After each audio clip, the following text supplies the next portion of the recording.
bienvenue à ce nouveau numéro de Carrefour de l'éducation. Votre magazine reçoit cette fois-ci M. Cheikh Mbaw, directeur exécutif de la coalition des organisations en synergie pour la défense de l'éducation publique. M. Cheikh Mbaw, bonjour.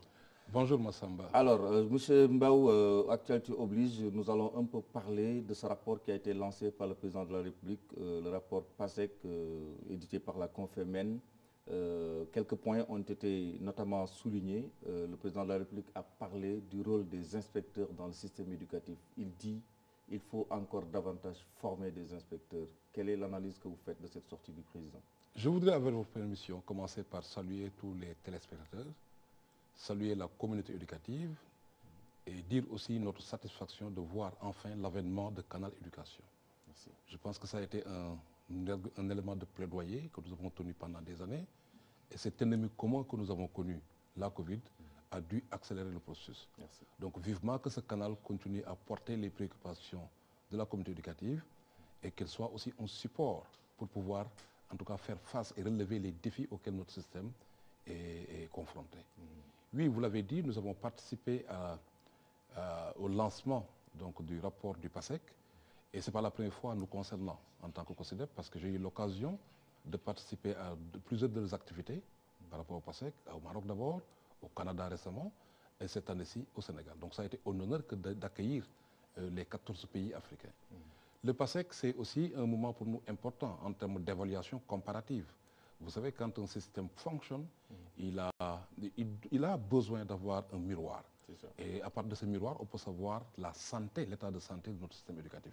Et sur cet angle-là, nous continuons à encourager évidemment nos amis de la Confémen pour continuer à travailler sur la PASEC. Mais nous leur avons dit qu'il sera important que le portage social ait de l'espace dans ce dispositif. Vous savez, une fois que les résultats sont émis, ça doit être des résultats qui doivent intéresser toute la communauté. Et chaque catégorie d'acteurs doit avoir une parcelle de responsabilité dans sa mise en œuvre. Quand on nous dira que le niveau des enfants n'est pas bon, il faut que le parent se sente impliqué et qu'il joue un certain rôle. L'enseignant de même, vous, de la presse, nous, de la société civile.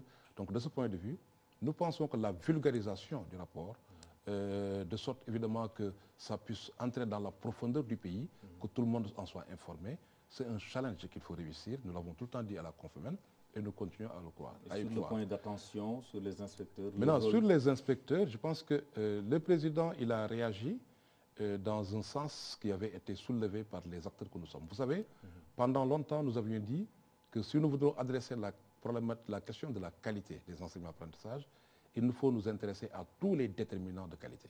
Et si nous intéressons aux déterminants, c'est surveiller les standards et les normes de qualité. Et dans les normes de qualité, il est dit qu'une classe qui peut faire, en tout cas qui veut démocratiser la qualité, devrait avoir un maximum d'un enseignant pour 45 élèves. Mais il est en même temps dit qu'il nous faut avoir un maximum d'un inspecteur pour 50 enseignants. C'est ça qui permet à l'inspecteur de pouvoir suivre chaque enseignant. Et aujourd'hui, on est loin de ces normes. Actuellement, nous sommes autour de nous. Le dernier rapport que nous avions fait dans ce sens, je crois que c'était en 2011-2012, on en était à un ratio d'un inspecteur pour 250 enseignants. Aujourd'hui, on doit être autour d'un inspecteur pour 150 peut-être, hein? Jusqu'à 200, voire 200, parce que vous savez qu'il y a beaucoup d'inspecteurs qui ont quitté aussi le corps, parce que justement, il y a aujourd'hui le challenge lié à leur maintien dans le corps. Les ONG les prennent, ils sont dans d'autres rôles. Et donc ça, si tu les sors, évidemment que tu n'es pas dans ce ratio de 1 pour 150. Vous avez 700, autour de 700 inspecteurs au Sénégal. Hein, pour 97 000, une centaine d'enseignants. Donc si vous faites le ratio, en considérant tous ceux qui ont quitté, vous pouvez être autour de 150, 200 en moyenne, un inspecteur pour 200. Et cela ne permet pas à chaque enseignant de pouvoir bénéficier de l'encadrement des inspecteurs. Donc ça, c'est un élément de qualité qui a été posé, et donc le président répond à cet élément.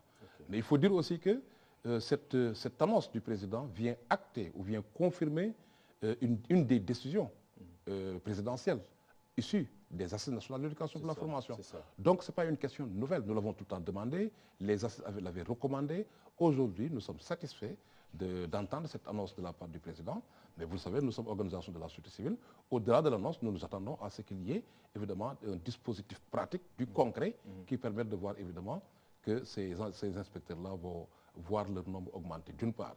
Mais ce n'est pas la seule chose à faire d'ailleurs. Nous pensons qu'il faut en même temps interroger la formation des inspecteurs. C'est essentiel. Interroger pour voir sa relation avec les challenges du moment. Parce que certainement que l'inspecteur de 65, l'inspecteur de 2000 va être différent de l'inspecteur de 2020. Donc comment faire pour aujourd'hui réinterroger les référentiels de formation? Pour nous, c'est un élément essentiel. C'est ça qui permettra évidemment d'avoir des inspecteurs qui soient aussi au fait et qui soient en tout cas bien encadrés, bien formés par rapport donc aux exigences du moderne. Ça, c'est un aspect.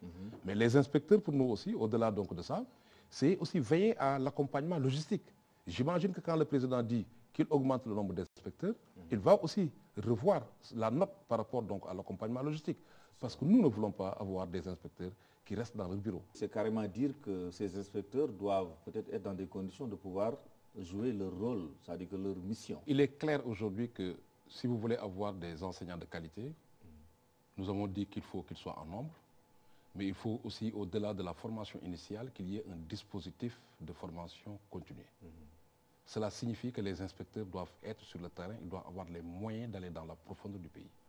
Vous avez vu, quand vous allez dans le Tambacounda ou à Kédougou, il y a des zones où l'accès à des écoles très lointaines n'est pas évident. Donc s'il n'y a pas de dispositif logistique qui accompagne cette annonce du président de la République, évidemment que ça n'aura pas de bénéfice par rapport aux performances des enseignements apprentissages. Donc nous pensons que c'est important d'avoir de voir en tout cas le nombre d'inspecteurs se rapprocher des normes, 1 pour 50, mais c'est aussi essentiel que l'on revisite la formation, les référentiels de formation, et comme j'ai dit, il faut aussi qu'il y ait un dispositif d'accompagnement logistique qui permette de sortir des bureaux et d'aller sur le terrain. Mais aussi, je pense aussi qu'il est essentiel que ces inspecteurs-là, en termes de motivation, que leur motivation de manière générale puisse être... C'est des cadres, c'est des cadres de l'éducation. Et donc d'autres acteurs, d'autres organisations, d'autres institutions peuvent toujours avoir besoin d'eux.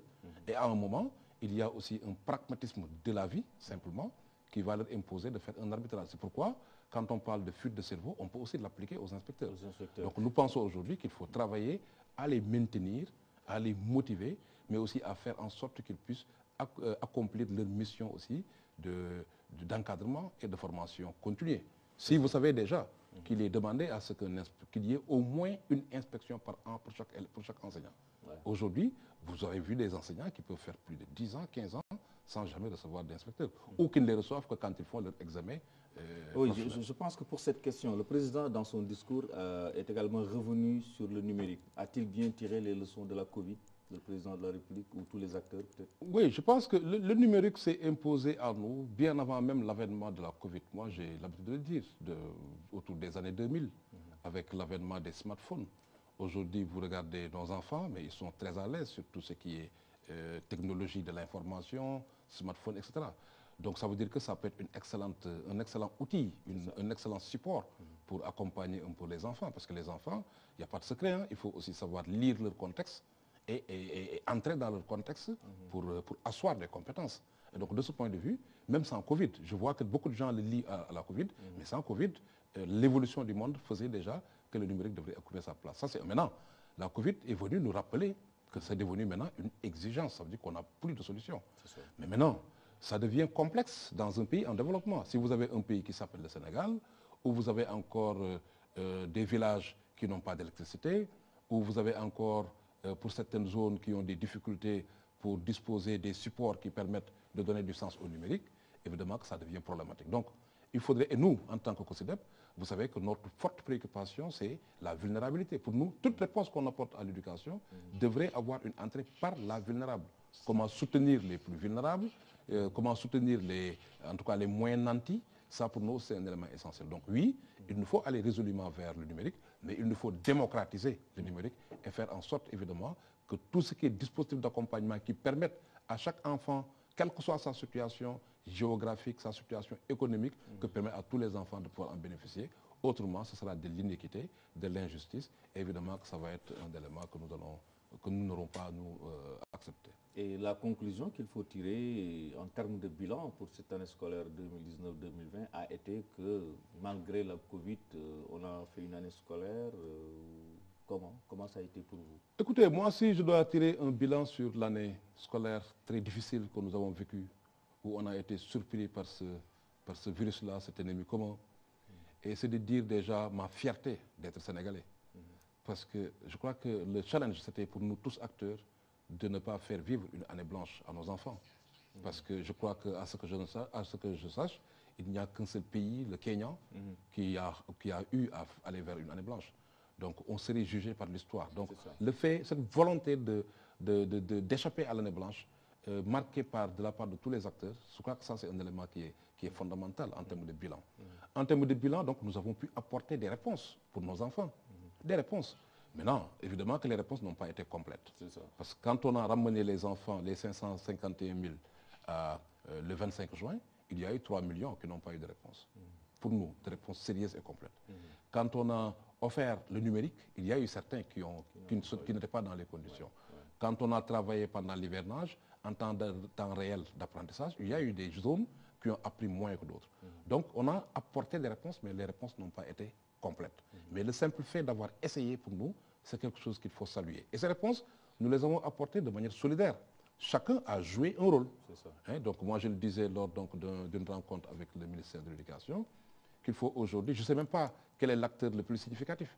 Il faudrait juste qu'on comprenne qu'on a été très complémentaires, une forte synergie. Et je pense qu'il faut aussi tirer un chapeau à un acteur qui s'appelle l'enseignant. L'enseignant a agréablement surpris le peuple. Ils ont démontré qu'ils étaient des véritables patriotes. Ils se sont engagés, ils se sont mobilisés, ils ont pris des risques et tout ça. Et ils l'ont pris même avant le retour en présentiel, depuis l'accompagnement des enfants à travers des groupes WhatsApp. Donc je pense que c'est l'occasion de donner en tout cas une autre image de l'enseignant, parce que pendant longtemps, l'image de l'enseignant était véritablement écornée. Pour autant, quand même, le virus est encore là. Nous allons encore continuer à faire l'école avec la Covid. Est-ce qu'aujourd'hui, vous avez espoir que ça va aller cette année scolaire, si on vous pose la question? Moi, si on me posait cette question, je dis si on ne garde pas cette habitude pas souhaitable des Sénégalais qui est souvent le relâchement dans tout ce que nous faisons. Très souvent, quand on fait face à des défis, on peut les engager de manière soit courageuse, forte, mais plus on avance, plus on sent un relâchement. Et c'est ça qu'il ne faille pas vivre dans cette période-là. Nous l'avons dit, nous avions, pas voulu prononcer le nom de deuxième vague. Mais quand l'annonce a été faite de manière officielle, il faut acter que nous sommes en face d'une deuxième vague. Première chose. Deuxième chose, nous ne sommes plus dans la situation du 25 juin. Malgré les difficultés. Nous sommes dans une situation où tu as le quart de la population sénégalaise. Si le Sénégal fait 16 millions, le quart, c'est 4 millions qui est intéressé par l'école, qui retourne à l'école. Et il n'y a pas eu d'évolution dans le réseau scolaire. C'est les mêmes classes qui sont là. Il n'y a pas eu d'augmentation, il n'y a pas eu de mouvement dans ce sens-là. Donc tu as eu l'annonce officielle de la pandémie et de la deuxième vague. Vous avez le quart qui retourne à l'école. Vous avez des déficits en tablement et en enseignants parce que simplement il n'y a pas eu de construction nouvelle sur les 6 ou 7 mois que nous avons passés. Mais vous avez senti aussi un relâchement même par rapport à la dotation en matériel sanitaire. Il y a des écoles qui disposent du matériel, mais il y en a beaucoup d'autres, bien d'autres, qui ne disposent pas de suffisamment de matériel sanitaire. Des solutions, et ça, je pense que si notre pays est conséquent, si nous sommes conséquents et cohérents, nous devons adresser cette question de manière sérieuse.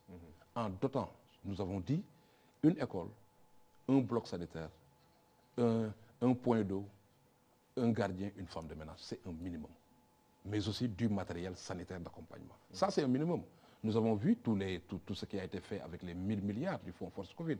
Qu'est-ce qui a été véritablement alloué à l'éducation? Je pense que c'est une question qu'on se pose. À part les 3 milliards dont on dit, en tout cas, qui ont été orientés vers l'enseignement privé, ce qui est déjà très bien que nous saluons, mais nous pensons que dans des situations de crise, l'entrée devrait véritablement être la vulnérabilité. Donc les écoles qui sont les plus vulnérables... Dans cette force Covid, il y a eu un montant quand même destiné à l'éducation qui a coûté les masques qu'on avait distribués et tout, il paraît. Oui, non, ça c'était les accompagnements des partenaires. Vous vous rappelez, quand on annonçait un peu les rubriques du Fonds Force Covid, c'était le tourisme, c'était l'hôtellerie, c'était, on se rappelle, c'était vous, la presse, c'était... Il y avait l'éducation. Voilà. Non, écoutez, la dernière fois, on a assisté à une évaluation du comité. Il a bien dit que quand même le secteur de l'éducation a eu, je crois, 2 ou 3 milliards. Oui, parce que... Écoutez, différent de ce qu'on a donné ou bien c'était carrément destiné au privé? Ce que je sais, Si vous retournez dans l'histoire de la gestion de cette Covid, c'est ça. Quand on a annoncé les 1000 milliards destinés au fonds Force Covid, dans les rubriques, vous aviez entendu tourisme, hôtellerie, presse. Vous n'avez pas entendu éducation. Mais ce que je sais, c'est que malgré cela, les acteurs de l'éducation s'étaient mobilisés. Nous, on avait amené une enveloppe modeste Oui. qu'on a donnée. Les syndicats d'enseignants ont fait de même. Beaucoup d'autres acteurs l'ont fait. Donc peut-être qu'au total, malgré ces prévisions, il y a eu évidemment une masse, une somme qui a été, qui a accompagné certainement l'éducation. Mais dans tous les cas, nous, ce que nous aurions souhaité, c'est que l'accompagnement soit en lien avec les instructions de la Covid. Parce que la Covid nous a dit, dans vos écoles, vous devez aussi vous intéresser à son environnement. L'environnement des écoles, c'est avoir un bloc sanitaire, c'est avoir au moins un point d'eau, c'est sécuriser l'école à travers des gardiens. Et ça, nous n'avons pas vu, évidemment, en tout cas d'avancées significatives, d'actes significatifs dans ce sens-là. Ça, nous devons le dire. Nous devons saluer l'accompagnement le 25 juin de tous les partenaires, y compris nous et vous, les collectivités territoriales, qui les ont accompagnés en termes de gel, de masques, d'extra. Mais sur ce plan, de manière officielle, venant du Fonds Force Covid, nous n'avons pas, nous, en tant qu'acteurs, senti un accompagnement dans l'éducation. Nous n'avons pas senti. Donc nous, si nous devons lancer un appel, c'est de dire au président de la République, le chef de l'État, sur qui les plus vulnérables comptent, c'est de lui dire qu'avec cette deuxième vague, qui coïncide avec un retour de 4 millions d'apprenants, qu'il faille aujourd'hui mettre un minimum dans chaque école. C'est ça qui permettrait de dire que nous sommes conséquents par rapport à cette annonce de la deuxième vague. Mais c'est de travailler aussi à revoir la distanciation physique. Puisque nous sommes retournés avec le même nombre d'enseignants, avec un nombre d'élèves qui a augmenté, il faut le revoir. Et c'est pourquoi nous avions prôné même la possibilité de voir un dispositif par des flux. Ça pourrait être aussi une réponse par rapport à certaines classes qui sont encore pléthoriques. Nous pensons que ça, c'est le président de la République lui-même. Ça veut dire quoi, le dispositif par les flux? Par les flux, c'est que dans certaines zones, quand vous devez avoir 80 élèves ou 100, mais que la classe puisse être scindée en deux. Par exemple. Le double flux. Mais nous, notre demande, c'est qu'on soit à un maximum de 2 élèves par table-banc. Et maintenant, en fonction des réalités de l'école et de la situation, que les gens puissent évidemment s'adapter à ça. Donc, notre demande, c'est évidemment que l'État du Sénégal, le chef de l'État, nous saluons aujourd'hui, le président de la République a mis encore 2,5 milliards pour comment on appelle, la culture, ce qui est très bien. Mais nous, notre évaluation, je veux dire, c'était autour d'1 milliard. Donc si on a 1 milliard, écoutez, les écoles de la profondeur, ces écoles publiques, ces écoles vulnérables, pourraient avoir un minimum qui puisse, en tout cas, répondre aux exigences de la Covid. Et donc, de ce point de vue, nous osons espérer encore une fois que notre cadeau de Noël, ce sera évidemment d'accompagner nos écoles, notamment les écoles les plus faibles, les écoles les plus vulnérables, les écoles les plus éloignées, les écoles que fréquentent les enfants qui sont de familles les plus modestes, c'est de les accompagner en termes de matériel sanitaire conséquent. Maintenant, si l'État met le minimum, les partenaires et autres acteurs pourront venir compléter. Parce que la différence entre le 25 juin et aujourd'hui, c'est que le 25 juin, c'est une planification sur 1 mois et demi. Maintenant, c'est une planification sur 7 mois. Donc, ce qu'il donnera, nous saurons tous que ce ne sera pas suffisant, mais au moins, il aura montré la voie et il nous aura tous poussés à venir l'accompagner après peut-être 1 ou 2 mois de mise en œuvre. Donc ça, pour nous, c'est un élément essentiel. Et je voudrais finir sur cette question, si vous le permettez, par dire que le bénéfice d'ailleurs est double si nous devons accompagner l'école, Monsieur le Président. Le bénéfice est double. Il est double parce que les enseignants et les élèves vont être sécurisés, protégés, mais il est double parce que les enfants, ils peuvent être des acteurs de conscientisation des familles. Combien de fois voyez-vous un enfant qui vient dire à sa maman, écoutez, Mouché m'a dit, le prof exige que... Donc je pense que sous cet angle-là, et puisque nous faisons face à des cas communautaires, il faut des réponses communautaires et nous pensons qu'il faut protéger les enfants, mais aussi les engager dans cette sensibilisation. Et qu'aujourd'hui, il est beaucoup question de la stratégie communautaire. Bon, là, vous parlez carrément de moyens. Cher, le Sénégal a mis un budget de 540 milliards de francs CFA pour le secteur de l'éducation. Est-ce que notre pays finance son secteur? Ça dépend. Si vous prenez les standards au niveau international, le Sénégal fait partie des pays champions. Parce que le monde demande 20% du budget qui soit alloué à l'éducation. Nous avons dépensé, nous sommes entre 25 et 26%. C'est un effort. Donc sous cet angle-là, nous répondons à cette norme. Le monde demande 5 à 6% du PIB. nous sommes à 6,7% du PIB. Okay. Donc, sous cet angle, le Sénégal finance. Mais aujourd'hui, nous l'avons théorisé, nous, en tant qu'OCDEP, au plan international d'ailleurs, qu'il y a d'autres déterminants à voir si vous voulez apprécier le niveau de financement de l'éducation. Et ça qu'on a théorisé autour de ce que nous avons appelé les 4 S. Il nous faut vérifier le size, ça veut dire le volume, la taille. Et sous cet angle, le Sénégal répond aux normes. Okay. Nous avons mis 541 milliards. L'année dernière, c'était 521 milliards. Les années qui passent, c'était 475, une moyenne de 475 milliards. Donc, en termes de volume de ressources injectées, nous répondons à cette norme et bravo, nous sommes champions. Sur le 16. Sur le 16. Maintenant, le deuxième S, c'est évidemment, c'est sur la distribution et la répartition du budget. Distribution et répartition du budget, là, nous avons encore des challenges. Parce que distribution et répartition, quand vous regardez l'alphabétisation, le non formel qui a moins de 1%, vous avez la petite enfance qui a moins de 1%. Donc cela pose problème. Donc il faut à la fois s'intéresser au volume, mais s'intéresser aussi à la répartition du budget pour dire est-ce que le Sénégal finance bien son système. Donc sous cet angle de répartition, nous ne finançons pas bien notre système. Troisième déterminant, c'est ce que nous appelons évidemment la sensibilité du budget. Est-ce que nous avons un budget qui accompagne les plus démunis, qui accompagne les vulnérables? Ça veut dire l'éducation des filles, ça veut dire les enfants qui vivent avec un handicap. Est-ce que nous avons ce budget-là? Sous cet angle-là, peut-être que le Sénégal est à mi-chemin. Parce que dans la dernière période, il y a eu des efforts qui ont été faits, impassables. Ouais. Et il y a le quatrième élément déterminant qu'on appelle la transparence et la reddition des comptes. Disponibilité de données financières. Sous cet angle, nous devons encore faire des efforts. Parce que nous, on travaille sur la gouvernance, la COSIDEP. Et évidemment que, des fois, il est difficile de disposer d'informations financières qui soient crédibles. Si on vous demandait quelle est la contribution des ménages pour le système éducatif, le système n'est pas capable de répondre à ça. Jusqu'en 2016, on avait ce qu'on appelait les comptes nationaux de l'éducation, où on avait évidemment des informations sur la problématique du financement.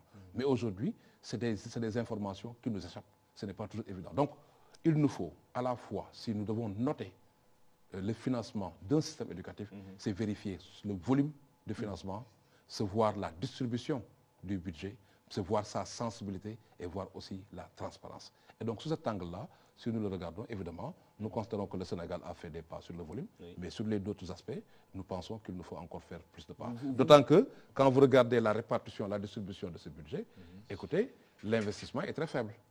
En termes de construction des classes, vous avez entendu tous les cris, tous les appels pour les abris provisoires, vous avez entendu le problème lié au table-banc, les questions des manuels et matériels. Donc, tout ce qui peut accompagner la qualité, nous pensons qu'il y a des difficultés. Mais ensuite, même sur le plan simplement du fonctionnement, vous avez encore 1 500 000 enfants hors école. Ça veut dire que ces enfants-là, si on les enrôlait, ça aurait nécessité encore plus de ressources. Et vous avez très peu d'enseignants, 97 000 enseignants, et vous êtes dans des situations de ratio 1 enseignant pour 80, etc. Donc si vous recrutez plus d'enseignants, vous avez encore plus de besoins. Pour dire, Massamba, que notre pays semble être saturé en termes de financement. Apparemment, on ne peut pas faire plus que cela. Parce que face aux autres pays, nous avons fait des efforts importants. Donc l'heure est à réfléchir sur d'autres sources de financement, ce qu'on appelle le financement innovant. Nous appelons à ce qu'on repose le budget national. Financement innovant, vous dites? Oui, il faut entrer, il faut maintenant investir tout ce qui est financement innovant. Financement innovant... Qui, par exemple? À part l'État? Oui, je veux dire, quand tu dis à part l'État, quand on parle de financement innovant, il y a des pistes. Il y a un débat autour des ressources minières, des ressources pétrolières. Oui. Pourquoi il n'y aurait pas un pourcentage qui soit déjà dédié à l'éducation? Vous avez vu quand on a voulu construire notre aéroport, il y a eu des taxes qui ont été faites sur les billets d'avion. C'est ça. Pourquoi il n'y aurait pas de taxe spéciale pour l'éducation? Il y a des mécènes. Vous avez entendu ce que le footballeur, là, Sadio Mané, a fait. Quel dispositif d'incitation des mécènes à soutenir? Mais ça, il faut qu'il y ait encore de la confiance entre l'école et les communautés. Donc, etc., etc. Vous avez, nous, on est en train d'expérimenter un modèle de classe passerelle à Matam à partir des ressources minières. Comment faire pour que les ressources minières, avec la RSE, puissent venir accompagner donc la mise en place de ces passerelles-là. Moi, j'ai été en Inde. J'ai acheté un portable. Sur la note, la facture, ils ont mis leur TVA, mais ils ont mis 5% pour l'éducation. Est-ce qu'on ne pourrait pas avoir des taxes spéciales pour l'éducation pour faire face justement à des défis plus complexes? Parce que les défis plus complexes, c'est faire en sorte que l'éducation, le droit à l'éducation soit une réalité pour tous les enfants. Les défis complexes, c'est faire en sorte qu'on ait suffisamment d'enseignants, suffisamment de support, de manuels, suffisamment de tables bancs, ou en tout cas à des quantités acceptables. Mais les défis complexes aussi, c'est qu'on ne laisse personne en rade. Donc il y ait un dispositif particulier qui accompagne les filles, qui accompagne les enfants qui ont un handicap, mais aussi qui adresse la question des sous-secteurs tels que le non formel ou la petite enfance. Voilà, et ça, si nous nous limitons à ce financement classique et ordinaire, nous ne serons jamais. Alors l'autre question maintenant, ça nous amène vers le dialogue social. Vous êtes un acteur principal de ce dialogue social. Aujourd'hui, est-ce que vous pensez que la dynamique enclenchée va bien? Est-ce que le monitoring, vous avez encore des pistes de possibilités de solutions? Mais vous savez que depuis la Covid, il n'y a plus de monitoring. Parce que quand on parle de monitoring, ça veut dire que c'est des séances d'échange entre la partie gouvernementale et la partie syndicale. Okay. Il y a des rencontres peut-être parallèles entre les syndicats et le ministre de l'Éducation. Mais nous savons que tout n'est pas éducation. Donc il faut qu'on retourne véritablement vers le monitoring. Aujourd'hui que le premier responsable du monitoring, c'était le Premier ministre, on n'a plus de Premier ministre, le président en a décidé ainsi. Il a désigné le docteur Cheikh Kanté, il n'a plus en charge le PSE, et on semble se taire sur la question. On demande, monsieur le président, on lui demande évidemment de ramener, de relancer le dispositif pour le monitoring. C'est ça qui pourrait permettre de voir quels sont les pas qui ont été faits, et là il y a des difficultés qu'on puisse corriger. Et je crois que ça c'est important par rapport à ça. Mais au-delà du monitoring, quand tu parles de dialogue social, il est essentiel aussi qu'on puisse retourner aussi à l'orthodoxie administrative. Moi, je ne saurais jamais comprendre que des enseignants soient en grève parce qu'ils n'ont pas reçu leur indemnité. Les indemnités doivent être payées à temps. Le gouvernement ne doit pas accepter qu'il y ait du retard pour que cela fasse l'objet d'une perturbation. D'autant que tu es dans un social où tu n'as pas besoin d'avoir une seule heure de perdu. Ouais. Nous devons avoir un maximum en termes de gap pédagogique. Donc de ce point de vue, c'est ça que j'appelle le retour à l'orthodoxie administrative. Moi, je n'accepterai jamais que Massamba ferme sa classe à Matam pour venir à Dakar suivre son dossier d'avancement. Ça n'a pas de sens. Il faut que le système fonctionne de sorte que les enseignants restent en classe et que d'autres s'occupent de leur dossier. Donc ça, c'est contre notre du monitoring. Moi, je pense que ces questions-là, c'est le fonctionnement normal, le fonctionnement ordinaire, le fonctionnement orthodoxe qui doit nous permettre de faire des avancées dans ce sens-là. Autrement, on va toujours être poulié par ces questions d'ordre matériel et on n'aura jamais le temps de discuter sur les véritables questions de l'éducation. Et selon nous, les véritables questions, c'est de faire en sorte que l'éducation devienne une réalité pour tous les enfants. Pas tes enfants ne m'intéressent pas, mes enfants non plus. Ce sont les enfants des familles démunies. Le président de la République nous dit qu'il est issu d'une famille modeste. C'est grâce à l'éducation qu'il a pu emprunter cet ascenseur et avoir son savoir, et avoir son avoir, et avoir son pouvoir. Donc comment faire aussi pour donner cette chance à tous les enfants? C'est ça la véritable question. Mais tant qu'il y a ces questions qui tournent autour, évidemment que ça peut être une difficulté. Voilà, bon, on garde toujours l'espoir parce que nous avons encore des instruments comme la COSIDEP. Je voulais vous demander, aujourd'hui, comment la COSIDEP joue son rôle de veille et d'alerte? Quels sont les mécanismes? Comment vous vous êtes organisé pour vous déployer? Écoutez, notre première stratégie, c'est évidemment d'avoir une base sociale. On est dans les 14 antennes régionales, dans les 14 régions. Parce que notre conviction, c'est que les véritables changements se feront dans et autour des communautés. Donc, et avec ce dispositif, nous avons régulièrement des remontées d'informations. Et ce que nous faisons aussi, c'est de ne pas être réactifs. Nous essayons d'anticiper les problèmes. Vous avez vu, on a mis sur la table la campagne Non Vacances pour l'école. C'est l'occasion de saluer le ministre Mamadou Talla, qui a mobilisé ses directeurs pour venir nous accompagner dans cette campagne. Nos vacances pour l'école, c'était donc des moments de réflexion prospective sur les questions qui pourraient entraver l'année scolaire.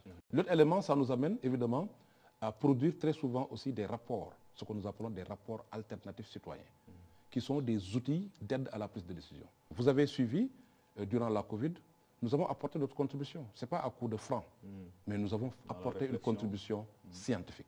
Dans la réflexion, nous sommes venus, dès le premier jour, on s'est organisé pour avoir un dossier qu'on a appelé éducation face au Covid.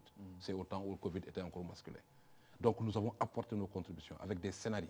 Le ministre en personne nous dit s'être beaucoup appuyé sur notre contribution et nous a vivement salué.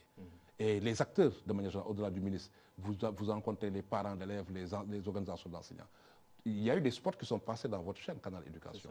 Donc en termes d'accompagnement dans la communication sociale, nous avons aussi apporté notre... Donc ce que nous faisons, c'est être sur le terrain à partir de nos antennes. Ce que nous faisons, c'est avoir des checklists ou des outils de suivi sur le terrain et nous remontons ces informations-là pour ensuite les consolider à partir de rapports que nous remettons à l'autorité parce qu'on n'est pas décideur. Nous avons quand même un ministre, nous avons un ministre là qui nous écoute, qui nous a libéré de l'espace, qui nous consulte et je pense que tant que cela se fera, lui, il ne perdra pas. Parce que je lui dis, c'est à vous de décider, mais vous ne perdez pas en écoutant tout le monde. Donc voilà ce que nous faisons régulièrement. Maintenant, aujourd'hui, on vient de lancer notre... un autre instrument qui s'appelle l'Observatoire de l'éducation dans les 14 pays, dans les 14 régions du pays. Je crois que aussi ça peut être un excellent instrument pour pouvoir suivre un peu la qualité de l'éducation en termes de performance, donc sur tous ces aspects-là. Voilà, Cheikh, le temps nous rattrape. L'année 2019-2020, c'est ça, l'année 2020 s'achève avec son lot de peines, de malheurs, voilà, de surprises.